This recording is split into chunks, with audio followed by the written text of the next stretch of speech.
But I'm Briagh. Yeah. Look at my idea. Such a good idea. Everybody, this is Taco for Taco Tuesday. And here we are. Aquí estamos. Aquí estamos. Bienvenido. Welcome back to another episode of School of the Wild Arts. School of the Wild Arts podcast. Episode 2. On the side of Calle 13 in Minca, Colombia, coming to you live from not exactly the middle of nowhere, but as out there in Colombia as you can pretty easily guess. Yeah, where the both domestic and international travel is happening here, and really has been for a long time, but definitely I would say over the last 10 years, essentially. Yeah, hard to say. I haven't really learned too much about the history of it, but I definitely agree that this is a hotspot for locals coming from other parts of the same department, same province, Magdalena. So folks coming from Barranquilla, folks coming from Santa Marta, and from Cartagena as well. It's not that crazy to hear people saying they're coming for the weekend, and then they're going back. That said, we're right down the street from a couple hostels that are situated nicely overlooking the Minca River, where we go for our local little swimming pool dips almost every day. And those folks are from all over the world, and more than I've ever noticed from Canada. Oh, yeah. There's a ton of Canadian travelers in northern Colombia right now. Yeah. But it's been very interesting to learn about the history of the Sierra Nevada Santa Marta, because it's a fascinating place. It really is. We've been in places that have a sort of special claim to being the navel of the world, or the heart of the world. And this is another one of those places. The Sierra Nevada de Colombia is the tallest coastal mountain range in the world, and as such presents a mini Earth, essentially. I actually don't know the space exactly, but within hours you're traveling from desert to lush jungle to snow-capped peaks. And it is its own mountain range. Yeah, in a very small period. Yeah, you've got it like that on in a very tight set of environments, i.e. from 42 kilometers from the sea level to snow caps to 5,800 meters above sea level. Snow caps for the tropics that means something. Yeah. That is meaningful, right? And we think of snow caps as of course there's some snow up there at the top of this mountain in the Rockies or on our coast mountains. Yeah. But for the coastal mountains here to have perpetual glaciers, that's meaningful, because it's nice and warm. There's at least 8 different bioregions or biomes in this mountain range. And of course, it's right up there with Costa Rica in terms of biodiversity. But even more interesting, though, is how many species are actually unique to this department, to this bioregion. Yeah. You're right. So that's a little mind-boggling, really. True. They don't necessarily, we're not in direct contact with a lot of them, because we definitely have noticed, wow, Costa Rica is still so far just top for actual wildlife encounters or for wildlife viewing. It's a lot tighter, because I think it is a lot more concentrated and condensed. You can drive coast to coast from the Atlantic to Pacific to Atlantic, however which way you want to go, in one day, regardless of quality of vehicle or the quality of roads. You can do it in a day. It's an adventure, but it's doable. Here, the scale of this country, or the scale of this land is on a completely different level, and so there's just more space for wilderness to spread out, and more space for humans to spread out too. And so we get more of a gradient of human activity and human interactions. Human activity. We're banking on this sounding cool, as opposed to just annoying. No, we are very much responding to the technical difficulties of figuring out how to get our lavalier mics to work, and how to use Final Cut Pro or DaVinci Resolve or CapCut to sync audio and video afterwards. Oh, no! Oh, okay. Right on. And so the kittens are welcoming back after a failed mission to the nearby sanctuary. This is one of our most grateful and beautiful discoveries in the town of Minca. Is this other young family. They're like fully multilingual. And they have another little kid over there named Sierra with lots of little animals. And they like to play together. It's a beautiful garden where all the birds come. Absolutely. Well. Look who it is. So the kittens came back the very next minute. Oh, that's too bad. Sorry about that, little ones. And do you want to say hi? Oh yeah, Robin, want to say hi? Yeah, sure. To the chair. Say hello to the chair. Admire our super high tech setup. It's incredibly high tech. Actually, Robin, could you please confirm that we're still recording? Yo, you are still recording. Okay, can you take a couple pictures for the thumbnail? Oh yeah. Just hit the white spot. Get together and smile. Look at the camera. All right, hit a couple.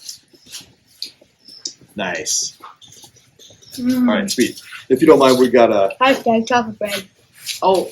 Hashtag puppy dog. Sorry. Perrito. Well, we'll leave you guys to it. So yeah, here we find ourselves in Minca, where the feeling after whoops. Do you guys want to take the pup? Hey. I will gladly take the pup. All right, come on back and get her. Do you want to do you want to tell the story of what's going on with this little pup? Oh yeah. It's kind of your story Except to tell. that you're gonna want to eat the bread before you or, puppy and tell you pen what. do not mix. Good point. Why don't you come back in a minute or two? All right. He'll be waiting. Oh, You teasing him, baby. Don't He wants tease some. him. He wants some. You can't have the bread. It's not. How's his good tummy for you. feeling now? I think it'll be all right. Okay. Because we were trying not to fill him up too much, but I mean, if you have eyes to see, or like ears to hear, were I to rattle a panel on his rib cage, it would sound like a xylophone. Yeah. This guy is in rough shape. We have a small used up yogurt container full of the blood-sucking parasites that we were able to dig out of his ears and toenails between his toes. And by we, I mean Bree and Robin and Avery.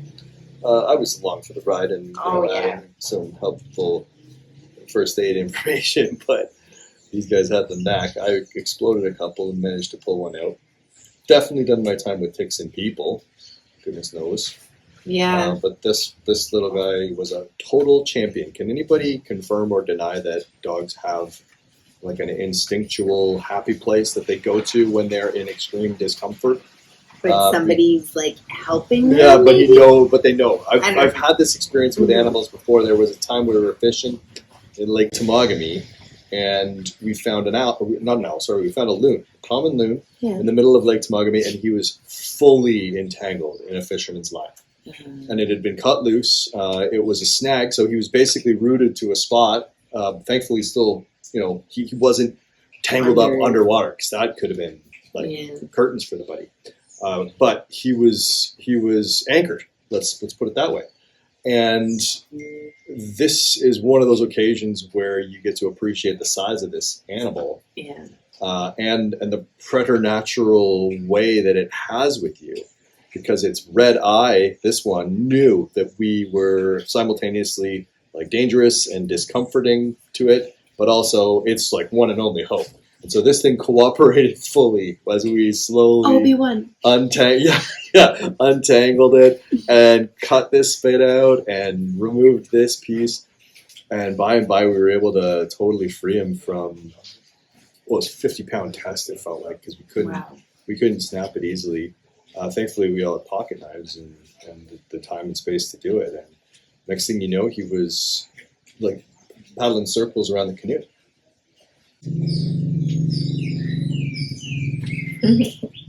I'm so glad you're sharp of hearing. I'm so sharp of hearing. I heard a bad noise. It was the beep that tells you your iPhone storage is full. Nice. All right. Yeah, and I mean, it should go without saying that we are doing this in not a bargain basement way. We have technology. We just need to figure out how best to use it. Software and hardware for that matter. So we have these Bluetooth lav mics that need a charge, and then we've got some software that can stitch together audio and video in case you're recording them in different ways. All that stuff coming down the pipes. This is for sake of momentum, and also, recognizing that step by step, the longest march,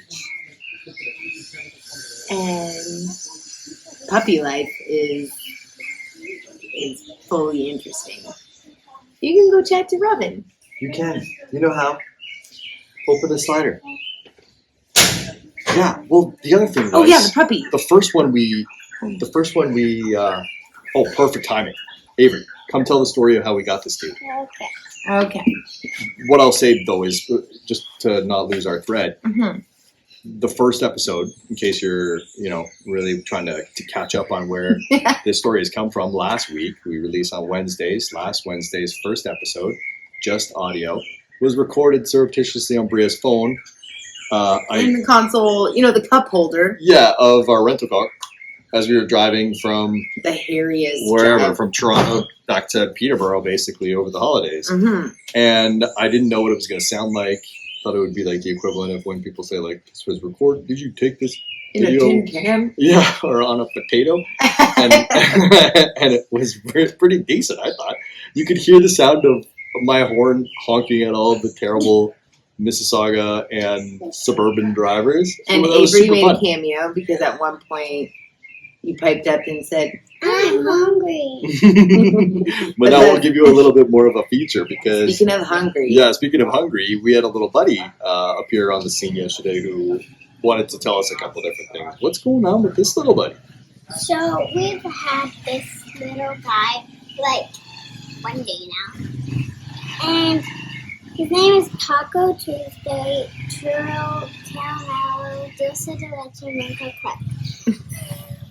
That's a very good kennel name, and well done. Say it one more time for the camera, just because Buckshot went by on the scooter. Taco Tuesday, Dulce de Leche, Minca, Churro? Is it churro in there? Wait, Again, from the top. Okay. Taco Tuesday, Churro, Dulce de Leche, Caramel, Minca, Cluck. There you go. He's well named. But with a his Mexican name theme. is Taco. And So, me and my mom were out at the park playing. hide and seek. Playing hide and seek. And then this little one was hiding. After a couple rounds of hide and seek, we were getting ready to go to dinner for Taco Tuesday. Yeah. And then this buddy popped up and just started rolling around. He's so skinny, but he was so sweet. And came right up to A. We could maybe add in some of the shots of like the first couple of moments of meeting Taco. And then Avery picked him up and we walked around the park to just ask the local, storekeepers and the market people who were around? Yeah. What were we asking? Well, I thought I would do that part because I was asking. Are you familiar with this dog? Yeah. And what did everybody say? No. Yeah. And then we saw. Then what happened? And then we saw this guy named Sebastian. Mm-hmm. And then, like, we talked, and then we went to this, like, animal vet sanctuary thing place. Yeah, he took us. And then he gave us some stuff because he had sick cats, and then he didn't want the puppy to get sick. So that's why we're taking care of him. Yeah, because there is a guy here, Johnny. And we haven't learned more about how Johnny operates, but he gave us a crate, and what else did we get? And soap, and, like, something else. Some special soap. But we spent a lot of time so far just removing many little beasties that have been living on this dude. It was a really hard moment because this just a little backstory here is that okay, I'm gonna go way back. This is part of my story that keeping animals and being an animal carer has been part of both of our upbringings. My mom and sister in particular have always been like the animal lovers, like capital A, capital L. And I was, along for the ride, diligent, like learner and carer, but very much not interested in actually being the primary caregiver and owner of any said fur babies. And mainly because I wanted to travel. And I always wanted the freedom to travel. And over the last year, we've definitely encountered various furry and feathery friends. And they have been a huge part of our connection to places and to other people. And if you're willing to, risk the heartbreak of having to say goodbye to your foster animal, then there are so many cool organizations that are keen to work with a sort of rotating cast of hosts in order to put together, rather instead of forever homes, in some cases where they're usually part of the process to a forever. Yeah, that's the whole point of fostering. Precisely. Not necessarily in lieu of, but just as a way of holding space for somebody with the right scenario and the right state of affairs to emerge for this cat or dog or hamster or snake or what have you. I haven't seen them for that, but for cats in Chiang Mai, there was an organization that was playing Adopt Meow. Adopt Meow was doing a very good job of organizing volunteers to move their animals around. And Marvel, the cat who landed with us, was like a gem. Such a gem. And what a beautiful little being to have. The most dog-like cat I've ever known. Totally. To the point of like instant, as soon as you walked in the door, just laying and rolling around onto the back to get a belly scratch. And I was plugged into like feeding time as any dog that I've had. Just a really good cat that we'll miss. But in the meantime, this one's a little different because this guy is part of no such program. Yeah, we're the first contact, right? And so it is a different thing. You're a devil. Then I'm in the safe chair. By the way. Do you guys? We're just talking about. No, it's not. We're talking about how making furry friends along the way has changed. Well, for us, because at home for the longest time, I was like, no, we can't have fur babies because we got to hit the road. And then, ironically, we're actually having more pets while we're traveling than we were before. Exactly. Or at least as many. As many. And that, because I do think that these animals I recognize, of course. Trying to make me the ball. All right, guys, are you in or are you out? Are you 'Cause coming we this can't- side of We the can have camera? one big conversation with everybody in it, and I'm willing to and happy to do that. But we can't have like multiple conversations all at the same time. Bye.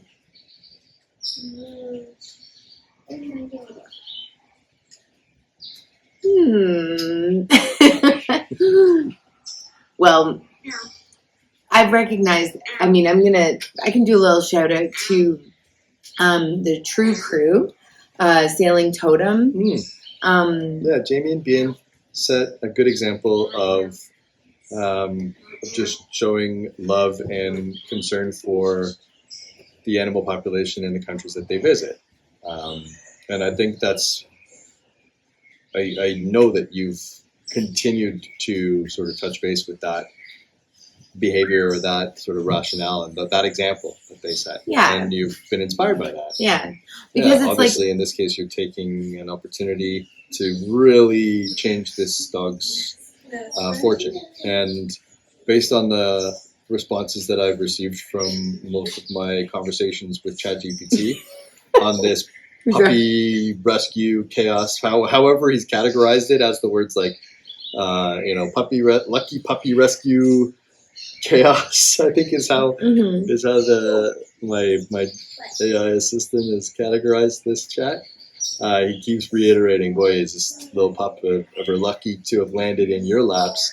Enjoy the chaos and whatever little cuddles you get out of it. And so, yeah, it's not that chaotic, but it's certainly less. It's a little bit more orderly for this guy now, given the feeding we've been able to do and the amount of ticks and lice and fleas we've been able to pull out of his ears, nose, tail. Actually, nose neck, and, maybe not is the only one in between the toes and toes. and the ears. Yeah. I'd say that let's night not jinx ourselves by saying that everything's fine with all the other parts of his body because he hasn't had any of his shots yet. I'd be willing to bet. And so we've got a list of things to do for when we get to Santa Marta. Sweet. All right. Well, we're 12, 15 minutes. Oh yeah, getting Don't you worry, baby. We haircuts. got lots coming down the pipes for our next big visit to town. But we thought we'd open up with a quote. This is one that we often start courses with when we teach either like a language learning outdoors or a high performing teams course. We often start with a quote that reiterates for us what we think of as one of the sort of unique selling points or major value propositions, to put an entrepreneurial term to use here, of our way of life as sort of canoe trippers or canoe guides. And that is from an old 1944 personal essay called Exhaustion and Fulfillment. And if it's okay with the peanut gallery, do you mind if I ask for a bit of quiet? You're welcome to stay, but it has to be quiet. Because in our old prime ministers, old prime ministers, we're going back to the 70s and 80s, opinion, nothing purifies you faster, or I guess his words were more rapidly than an expedition by canoe. And he reminds us that you can travel 1,000 kilometers by train and you are a brute. Pedal 500 by bicycle and you remain basically a bourgeois. Paddle 100 in a canoe and you are already a child of nature. And I love that one because I believe it. However, and this leads into our nature chapel considerations, particularly for courses where we're working with international schools that tend to start off their school days with a chapel. Forgive us, we're teachers or educators at the very least. I've had occasion to think about this quote recently, particularly about this notion of purification, because, as I mentioned earlier, we're visiting our friendly neighborhood swimming holes in the Minca River on the almost daily basis. And it's a drop-in pool. So there's all these little tiny cataracts, in some cases huge cataracts, but we tend not to mess around too much in those, play in them a little bit at the brink. But if you can find just the right size of cataract and manage to sort of position yourself at the brink, either just above or just below, close your eyes and let that water run over you. That is a very physically and spiritually purifying practice, especially when you can sort of visualize all of the little extra bits and pieces of problems or concerns and tasks that tend to just sort of float around the margins of your quotidian consciousness, even when you're out and about enjoying time with your family or running errands. Those things have a little bit more of a difficult time sort of reifying when you find yourself in a position like that. And I don't believe it's something special about these woods. I think it's just something that is special about the way that we are put together. Now, there's no question that sometimes your spirit or soul resonates a little bit more in a certain place or space, but I think that with eyes closed and the rushing water around you, and even the completely foreign smells of the flora and fauna on the other side of the globe or the tropics for Canadian boy or girl, still really just sings and rings. And I've been just really appreciating the purification of this beautiful river. So that's my little contribution to our nature chapel, along with our opening quote from an old, and I hope, there's the legacy of an older prime minister withstands whatever potential sort of recent contributions of his descendants have put up on the board of Canadian leadership. All that aside, let's not worry too much about the Trudeau legacy and focus instead on the purification. And that's all I wanted to say about that. Has anything been coming to mind for you for Nature Chapel? It's a beautiful concept. I mean, the first time I ever came to it was through Anne of Green Gables, who I think would sometimes skip church to frolic in a field. I picture a lot of PEI like that, although I do understand it can be a rugged place. A lot of it is like these rolling green meadows. And I picture her in a sunny field in the middle of May, before the black flies or mosquitoes get too gnarly, and saying this is how she worships. And that's a pretty maybe that's a little naive or childish or childlike, but I don't really care. I think it's a valid observation, and it's a Canadian perspective, no doubt. Yeah, and that we also had an opportunity to go to a lovely music festival just down the road from us over the weekend. Yeah. And so that interaction did get me thinking explicitly about the work of Gurdjieff, because it's not a super duper common even close, no, thing to run into. Yeah. But the story basically of this beautiful space that has been created just down the road, where they have a recording studio and an open air stage to host these wonderful outdoor concerts. And they're with a focus on folkloric Colombian music. Yeah, and so making sure that these spaces are available to get really quality recordings, but also quality experiences for both local and from away folk.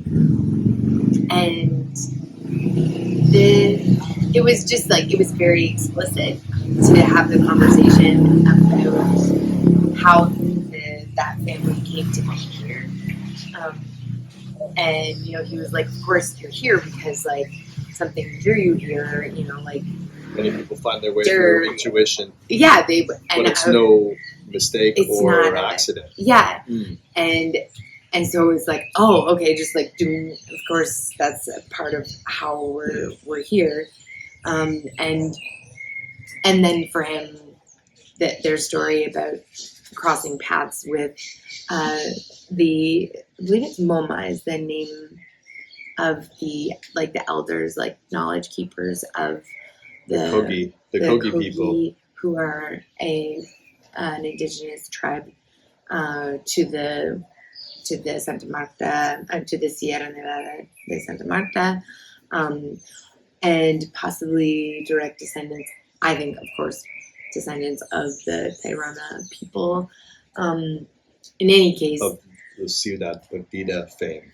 Of Ciudad Perdida fame. Of Parque Tayrona fame. Yeah, that's right. Yeah. Where, anyway, basically we're talking thousands and thousands of years. These people have been here practicing, living in harmony here with the Sierra instead of up in our neighborhood. It would be Turtle Island, but here the mountain is the mother, and they still live like in the mountains, and their wisdom that they share, is what basically instantly brought this couple to the mountains, 13 years ago or something. Yeah, and it was I appreciated their enchantment with having to kind of try to wrap their heads around, because they're American, wrap their heads around the unbroken chain of ancestry, whether spiritual or physical, to their primordial forebears. Mm-hmm. They believe that their MO, their mission remains unchanged from when they received their purpose. Yeah. And so, whereas for us, for European settlers, who, despite our best efforts to touch base with Chikala or whatever your local ancestors' hometown was that they left from, either Scotland or England or Ireland, or in my case from Calabria, up in the mountains there, where we were proud to witness the land that our people were from, that our genetics emerged from. There's no story of a traumatic rupture. There's no story of a way of trying to wrap our heads around why we feel as though we're incomplete. They're missing that. They don't have this Adam and Eve moment of rupture, of banishment from the garden, of primordial shame. There isn't anything like that, and neither do they have a real sort of traumatized story of like a rupture through their colonial adventurism of the Iberian Peninsula. Taking the gold from the mountains, it does. Oh, yeah. Does feature. Yeah, you're right. I've seen that actually, and read that a little bit too. Somebody interviewed an elder who was able to very clearly say their greed for gold is drying up the mountains. Mm-hmm. Yeah. So of course that's more Big Brother wisdom. They regard themselves as big brothers. That's more their Big Brother wisdom, which they regard as a mandate to provide to the younger brother. Anybody who's colonizing, anybody who's visiting, and that goes for Colombians that have been here for 400, 500 years. Yeah. Just like the same sort of colonial timeline that we have back in Canada. Mm-hmm. Similar anyway.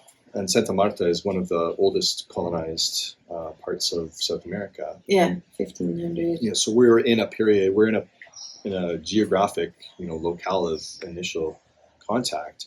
But also some of the least disrupted, because in the Sierra, in the interior, it's so rugged that it's gnarly. They didn't.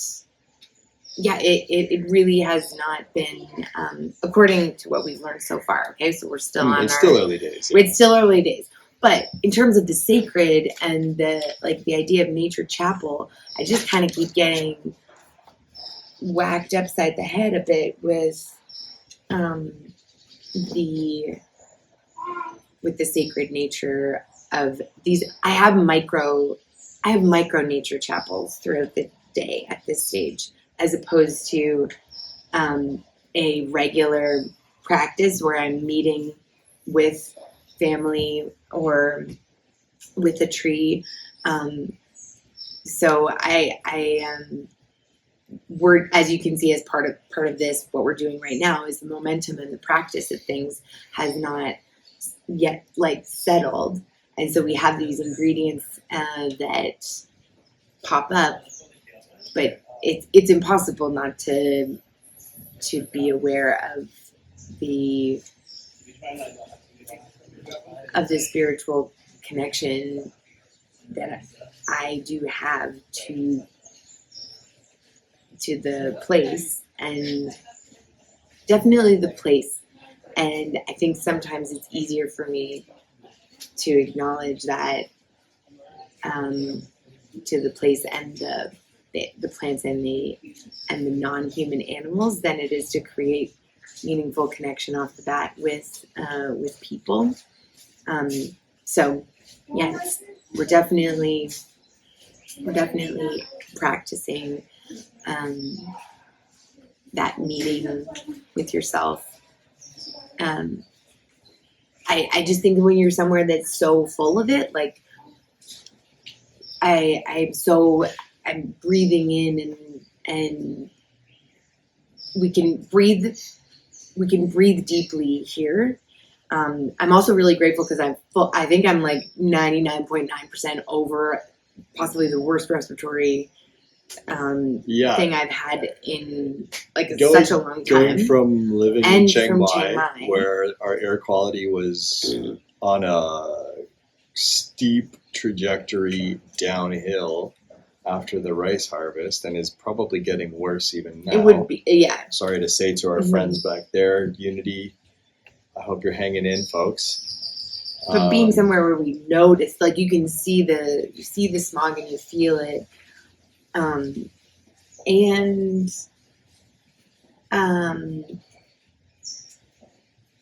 Oh geez, what else? Just being in minus 30 over the holidays, and maybe like a return to safe, easy, cheap, and affordable legal cannabis. Yes. But my other thing was the green around, because where we were living. The other green? Yeah, the other green. Just that we're surrounded by a lot of foliage, and that is very soothing to the soul. So figuring out our routines to make sure that that all of those connections land in the most beneficial places. Yeah. And so these are great moments for us to reflect on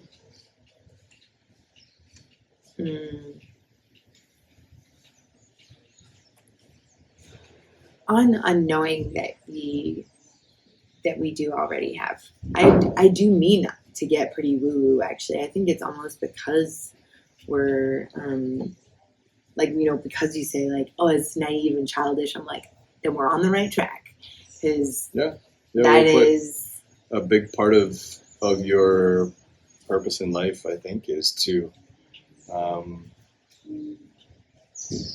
carry forward the wealth and breadth of wisdom that experience affords you without hardening your heart or becoming so cynical or forgetting to learn and to continue learning with the heart of a child. Yeah. And the heart of that sort of innocent, hopeful, and loving being that we sometimes take for granted that everybody has innately accessible to them. Whether or not that's a fact is probably worth a little bit more of an exploration. But I'll tell you, part of what's brought us together is being seekers of that type of freedom, of that type of purification, because we're hopeful and we're loving, and we're wise and growing in wisdom, but working on ways of burning off or purifying ourselves from the way that our hard-won wisdom and experience has also managed to kind of toughen our skins a little bit. Yeah. Go easy, kiddo. This is a pretty touch and go system here. All right. No, I love it. I love it.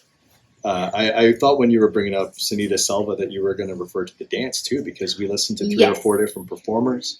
There was music from the Andes, because we're not in the Andes. We're in a one-off, unique, one-of-a-kind, most highly endemic place in the world. We're part of a different mountain range. We're not part of the Andes, but the music from the Andes is still, we still like to bump to that. So we had like this beautiful couple, family, lovely couple with like those little with the flutes, like pan flutes. Yeah, and some pretty solid guitar work, and beautiful voices. And the sun was just the setting was fantastic. Down, and the flies were tame. The Hane situation in Minca is bananas. You don't hear enough about it. You can't, like, even for Canadians, they're not black flies. You can't see these guys. They're no-see-ums. They're the gnats. But they do what black flies do. They take a chunk and they this is my nail. draw blood. Yeah. But you don't feel them, and then you're not really itchy until they're long gone. Yeah. It's bananas. But yes, Sunita Selva and the dance. Yeah, there was a dance yourself clean kind of moment. Bare feet on the ground. It was wonderful. And then eventually, when Nelda and sus tambores hit the stage, Nelda Piña, then you had a chance to bask in the command and the childlike love with wisdom, rhythm, and melody of this. She was like, how do you put her? How do you describe this? She's a force for sure. For sure, yeah. Well done. And her music with her band was, everybody in the band had something to say too, and they were obviously all of them laying it on the altar of the music that they were putting together. Yeah. It was. There is wonderful. such, I've been reflecting a lot on the way that the people of Colombia, similar tropical type setting to Thailand, and yet how different their culture and general way of being has developed. And the Colombians, the Latin thing, but also influenced by by this place, not just like Spanish, but like by this Caribbean coastal mountain place. Their passion and their warmth, everything is like really, like you can just hear it and feel it. The way that they sing is like, they have soft, and then they have just this way of firm and, but not loud. I don't know. We should probably share some, I think, because it's the kind of thing that we don't want to spoil anything where we go, but then we also, that's the whole point of some of this that is being shared with us along the way, is to keep stories alive by sharing them.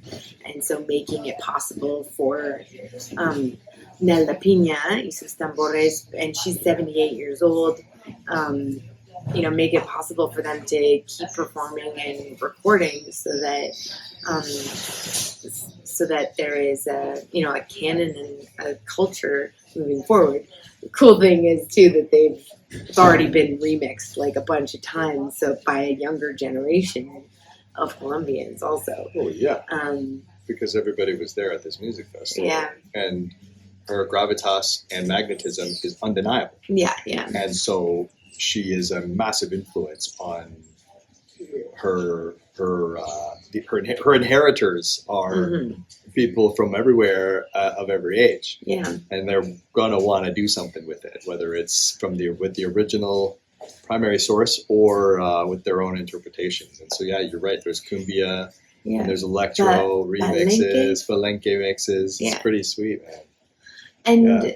that, Don't forget Hakana too. The And Hakana yes. is this wild, like gnarly, gigantic, long-legged, massively footed, like shoreline bird that has like a tremendous degree of sexual reversal, if I'm not mistaken. I think it has something to do with like polyandry, or like the males have like a significant amount of parental investment as opposed to most birds, or something like that. Hakana is an interesting test case if you're into, your ecology classes. So I'd have to brush up on that a little bit, but yeah, and you see them around. They're quite common. and the musical group from Minca of the Hakana. name, Yeah, it brings up they're just so peat moss and birds rock. peat moss, birds, and There's a hardcore like Raffi and the all of, paddling puppeteer. I mean, Yeah. I met the synthesizer. Do you remember the synth solo? oh in one yeah, of those songs? these guys are glitzed out. Like Yeah, their their outfits were costumes like top, like colibri, like yeah, hummingbird. for sure. They're like And-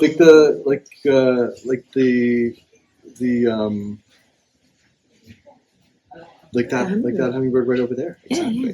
There's a hummingbird who's just chilling on a little wire, actually. So they're they're The just sparkling so violet. focused. Their outfits are like sparkling violet ears Right. with the iridescence of green and purple. That's what I was trying to go for. Sorry to interrupt you. Oh yeah, and their message, their music is the way to get the message Yeah. about how to be here in the best way for yourself and the Sierra. And that's really what we're trying to figure out, is how do we move through the world and connect and learn from the teachers that are out there in the form of like people and animals and plants in the best way Oh, possible. you could take the puppy though. and Good to And give it's us a another challenge. minutes. it's a real challenge to know Or you the could best way forward. I guess you can ask the question. Do you have a question?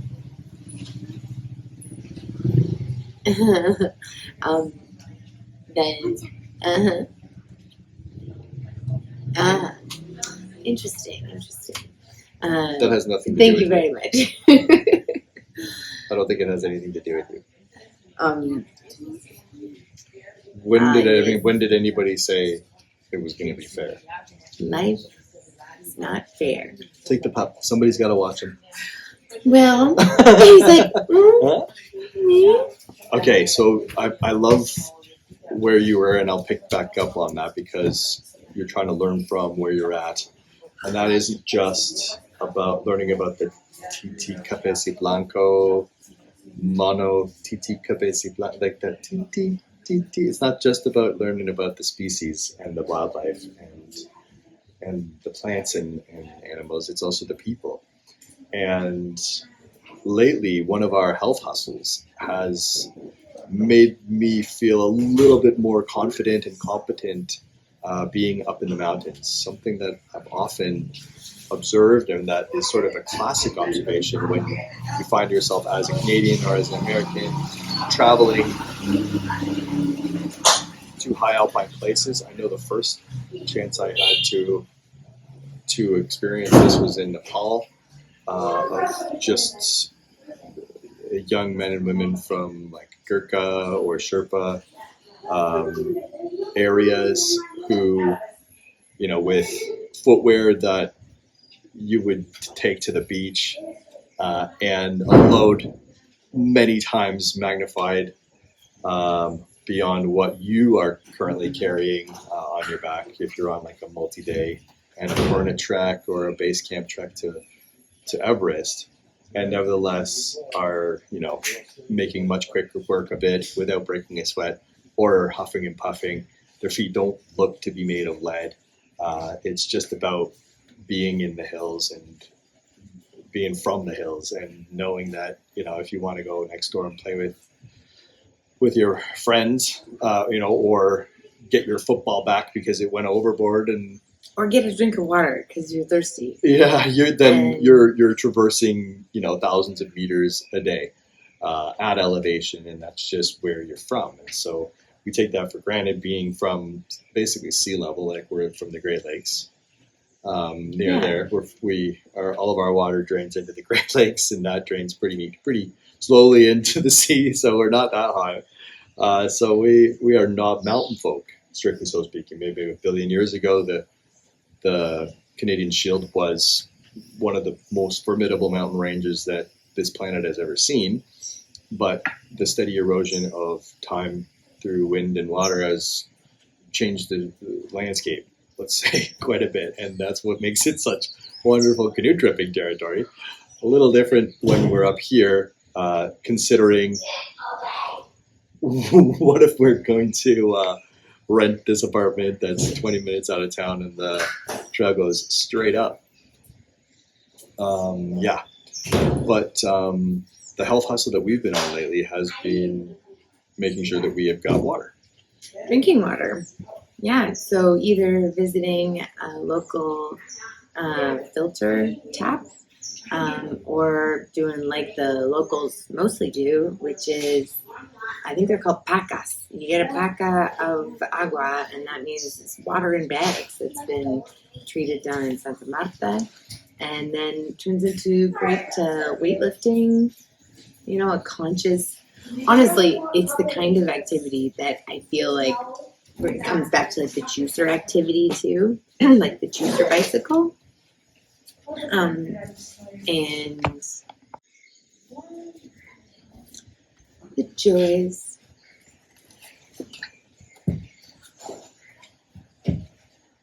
Yes. The trickiness.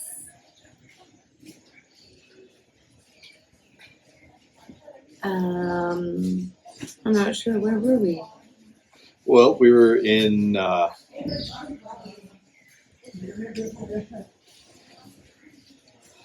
Where were we? talking about health hustle. Oh, the health hustle, right. Yeah. And water in particular. Oh, and I was actually being reminded of water and the act of carrying the water. Carrying the water from the well, from the creek back to your place, before there was any, municipal services, is just one of the really great ways to kinesthetically understand something that is really hard to understand if you never go backcountry camping, so you don't like spend all that time hauling and purifying, or you never come to live somewhere like this where you can't drink from the tap and you gotta go get your water and you gotta bring it back. And here, another thing is we are living in the town, and so we're walking everywhere. We don't have a car. I think this one is hearing Robin making. Yep. That might be it. Hey, Avery. Oh. Come here, baby. So we're. Yeah. Second. Can you get this guy a little bowl of that egg, rice, and yogurt mixture? Just a small amount, though. Just a little bit. Like a tablespoon. Oh, I really like your point. What's the kinesthetic knowledge? The kinesthetic understanding, like a somatic. Oh my gosh, this is what it takes to drink water. This is how much water, we need to drink. And it doesn't show us. I wish that we could physically see or carry all of the water that we use in the house here. I don't. I'm glad that we don't have to carry the water that we drink. I take your point. You're trying to literally have like a very visceral appreciation for what it takes to stay hydrated and stay clean. Yeah. In body. And it's the easiest way to get somebody to change their habits with water is to actually have them living where they have to carry it or actually draw it from the well or pull it into the filter.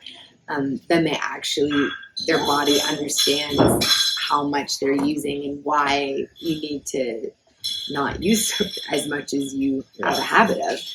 And the other thing is, it's one of those practices that is part of the.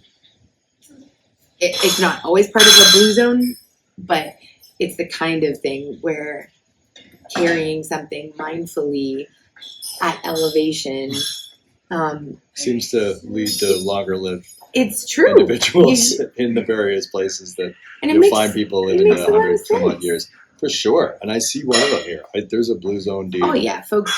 The guy with the red shirt. Yeah. You know what I'm talking about? Edison. Oh, no, not Edison. Oh. Maybe him, too. It doesn't strike me that way. He's not the one I was thinking of. There's another. Oh, you mean man. the guy with the burro?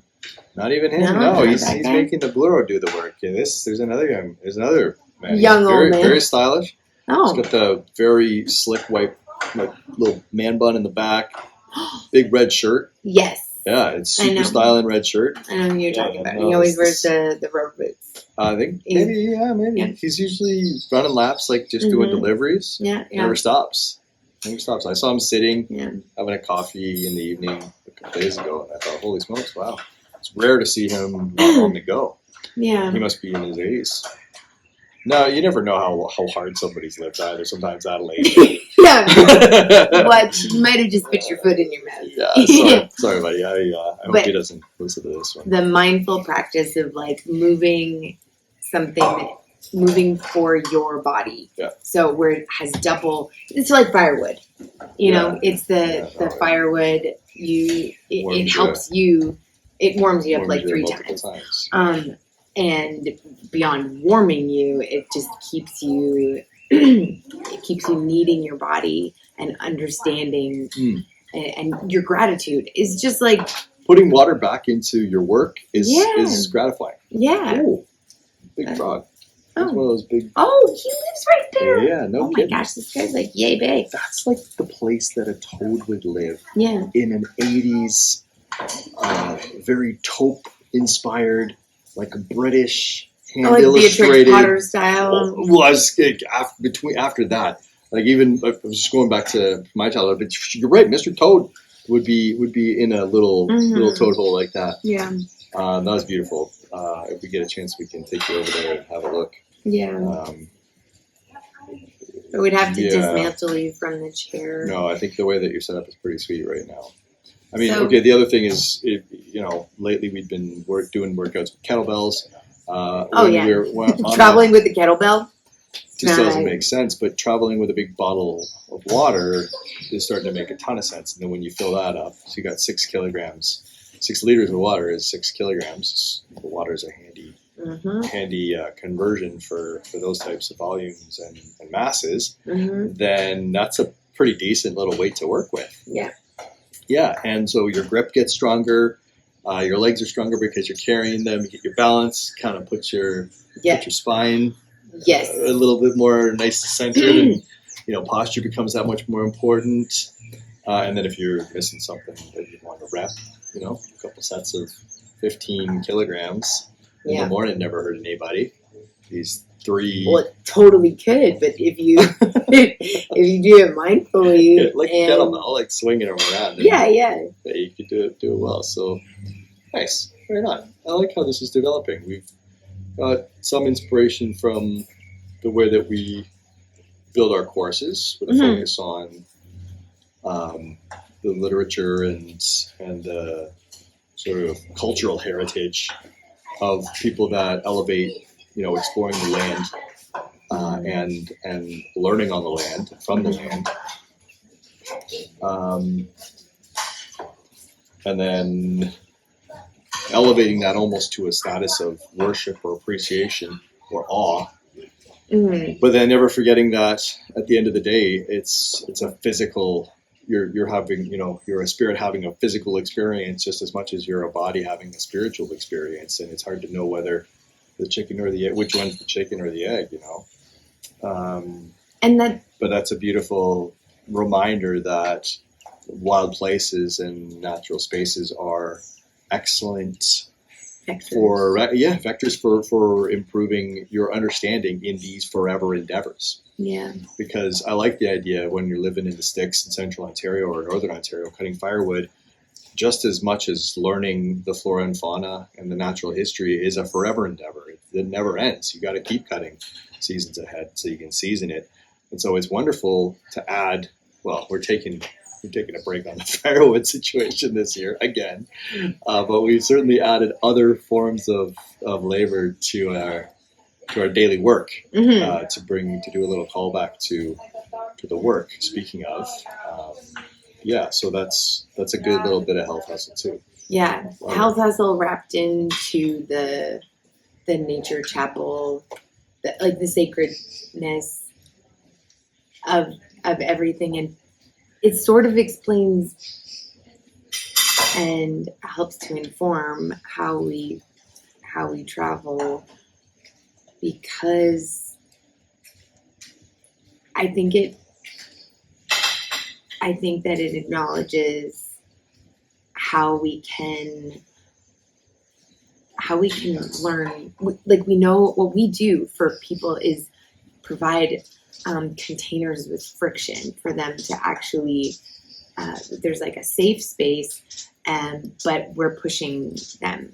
That's what we've done for professionally for like 10 years. We keep it really interesting, and they feel safe, but they also feel pushed to their edge, and that you need something unfamiliar to do that for you. And so that is part of what I am able to articulate is moving us around to different neighborhoods, is that it's unfamiliar, and so there's more friction here, and so we get to know each other and ourselves in a way that it's not impossible. Of course, friction exists no matter where you go, but we really resonate with that concept of you put yourself into a new place, and it humbles you, and challenges you, and then you get to see things that. And what I love seeing the connections and the similarities here too, like that we're here, and a leaf is still a leaf, and like a flower is still a flower, and the ants are, everything is different, but it's also the same. And at the bottom of everything, most of what's actually going on is ants. Yeah, ants are where it's at, and the people. I'm excited to be out, because you do find people who are looking for things, looking for something. I'm going to start to talk really woo-woo here, but anyway, I'm just glad that we're. Oh, you're right. They have unmet needs. That's a well, and language. what Chris mentioned about the the levels of awake that Gurdjieff talks about, and that you don't have to move, but he did. He traveled like that was his way, his only way of getting to the teachers that he needed, was traveling, and so that is a way. But talking about people that in certain places you may actually just find other people who are. See, the thing is that woke got kind of taken over, and I don't mean let's woke. Go back beyond that. Let's go back when woke was still a really positive thing to be. It was awake. It's levels of enlightenment, yeah. Sleep, and he's cited as his touchstone, an experience. Now, in 2010, I think I don't know about everybody, but everybody that was sort of paying attention to. Sort of ecumenical approaches to drawing from one's own religious upbringing or spiritual background to share with the rest of the world as sort of a global inheritance of ecumenical and liturgical of ecumenical liturgy was like the Dalai Lama's 2010 Grand Tour, Yeah. where Which we both like experience in different places and in different ways. And Chris had his realization and aha moment when he heard a Kogi elder dress down the Dalai Lama on not putting environmental concerns more front and center in his encouragements to his audience. So he recognized, this Kogi elder recognized that the Dalai Lama comes from a background that depends so heavily on its own sort of rugged landscape, the rugged roots of that Tibetan Buddhism, of that branch of Buddhism, is in the like dry, arid, high Tibetan plateau. I think, and so there was like this like fraternity or sorority of high Alpine priesthoods coming, face to face, and there was. Chris witnessed wherever he saw this. I don't know where in the States he was from, but I'd guess somewhere. New York. Oh, right, nice one. Upstate. Right, that makes sense. The East Coast is a little more or New York City jiffy. jiffy. It is a lot more. And anyway, got to be careful. We just heard Adan give us the what for pronouncing it with our. Oops. Remember? Sorry, Adan. Sorry. But anyway, and so Chris said, I got to get more of whatever these guys are drinking or smoking or chewing in this case, and he has done since. He really appreciated that. He said, listen, I'm going to join the ranks of the folks the big brothers, that I look up to the big brothers to, learn some sort of tribal team building around this perspective that there is a group of folks that are going to be inspired by and continue to support natural systems so as not to receive this continual like density dependent and like otherwise more, it's not just density dependent factors like a pandemic, but more just like climate change or climate chaos type ramifications that ultimately amount to basically like a little cosmic Mother Nature spanking, basically. And that was his perspective on it. And I gotta say, like, I have a soft spot for that perspective quite a bit. I don't think that we are the strongest factor affecting this planet by any means, but I also don't underestimate the extent to which we are the makers of our fortune. I think it should be clear that we are very well situated to bring about our futures, for better or for worse.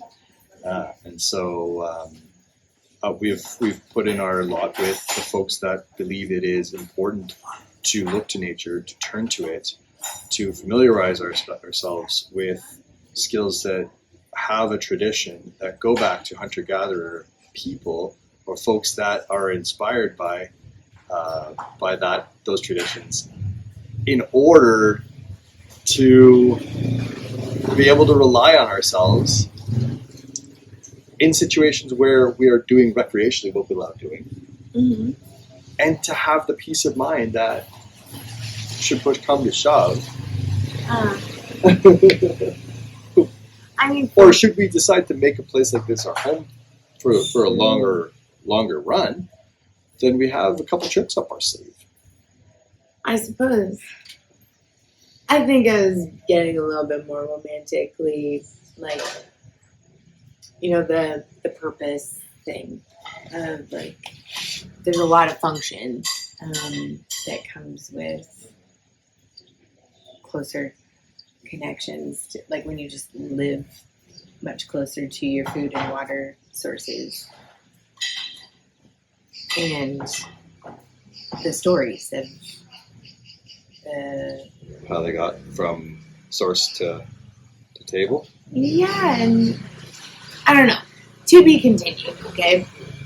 No, basically, we gotta wrap it up somehow. This plane is not landing.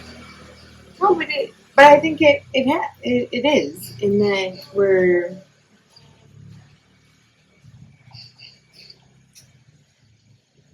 I mean, it's okay. Sorry, the plane has not landed because the plane has not landed. Okay, in our lives, we gotta land the plane for this discussion, but we can't. I'm not gonna be like, and there we go. We figured out why we're traveling and how we're gonna. This, the story of everything, is not complete. Okay, that's lovely. It's lovely when your kid is like making dinner, can't come in the house. We've reached a new level. What? It might not be for a good reason. Oh, yes, right. Okay, what I mean is, okay, I'm actually. Thank you so much for being a part of this early stage audience situation that you found yourself in. Thanks, Bubba. Thanks, Becca. Oh yeah. Thanks, Grandma and Papa and Mama and Michaela. Oh, and that may already be a lot. I think that's the audience. That's yeah. Right. Yeah, good point. No, I'm definitely I'm sharing this with the other folks that we've met recently who are moving around, trying to find something also, because these spaces, I definitely want to explore these spaces where we have shared ideas to ingest and reflect on whenever we're like going about your day. Like, I love that idea of what would somebody be doing while they're listening to this conversation, and how might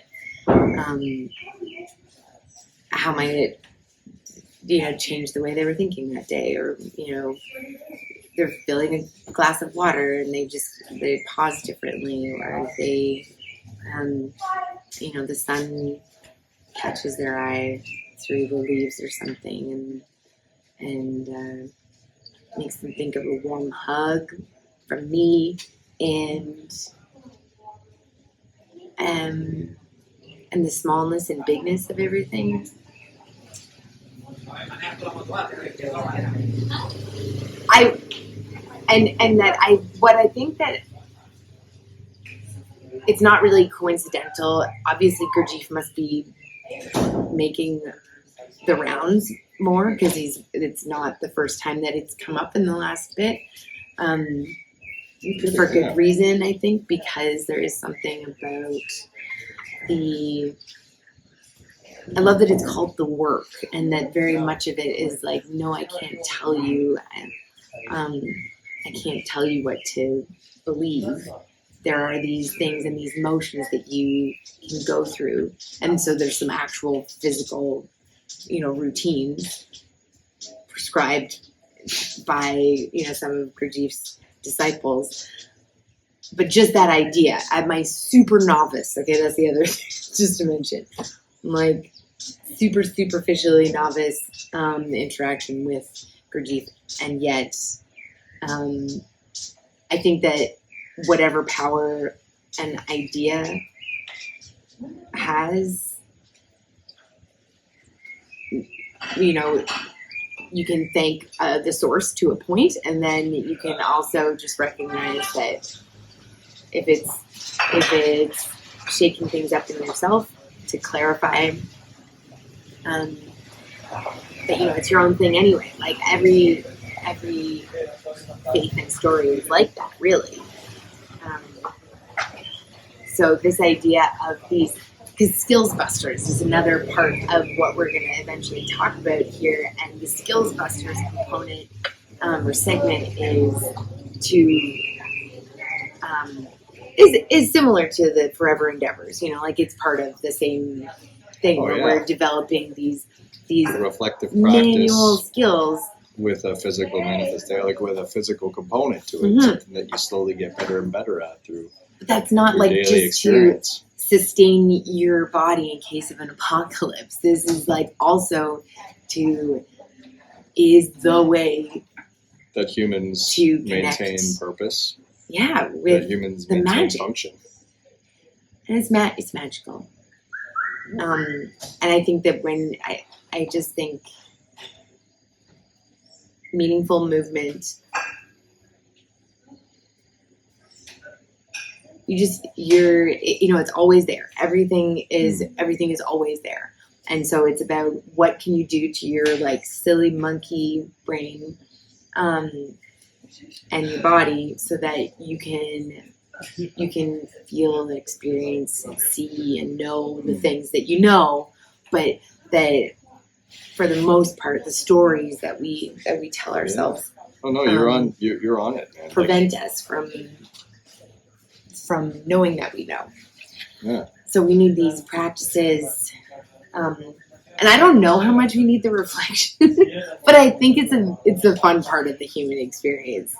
And we just there's a way to overdo it. There is Yeah. certainly a way to overdo it. Just like in the case of having your phone set to 4K, 60 frames per second to film us sitting out here it's sunset. talking about this. There's a way that you can set your own reflective aptitude to like a degree that just sort of takes it to a level that's just obviously overkill, and yet you can't allow your thoughts to run away with you, or your habit of reflection to run away with you either into a ruminative state. Yeah. You got to remember that, like you said, I love that meaningful movement in full spectrum sunlight, fueled by good, healthy food, real food. Yeah. That's the perfect occasion for some actual, like reflective practice. In a purposeful way, like either in a safe and swift wilderness travel scenario, or in the type of service of like heating your home or feeding your family or keeping everybody hydrated. These are things that are connected to a very deep ancient itch. And when you scratch that in those ways, it it leaves you feeling justifiably tired and in need of some actual good rest at the end of the day when the sun goes down. And so that's a very good recipe. Before you get carried away looking for solutions in some extreme Hail Mary, revolutionary change or transformation, that are certainly available. If you look at the posters in some of the cafes around here, there's, certain yoga ceremonies or ayahuasca retreats available, in the Amazonas region. But I hesitate to turn to extraordinary solutions to what otherwise are, potentially, is ameliorable a word? Sure. Fixable problems. If you just make sure that a few of those sort of keep it simple ways of being are lined up for you. Motion is lotion. Yeah. I heard Kate say that, one of the Sail Voyageurs, on paddling the French, motion is lotion. Before we portaged around any of the Recollet Falls or whatever we did together. Yeah, and it's sort of maybe an opportunity to bring it back full circle, because I didn't really delve into the quote at the beginning, but the last part, it goes paddle 100 kilometers in a canoe. He said miles, but whatever. 100 miles in a canoe, and you're already a child of nature. And that's like, whoa. But then really, like, what is a child of nature? And why is this such a... Why when we hear that, are we like, oh, and so that's where the the whimsy and the naivety and the childishness are, in a certain light.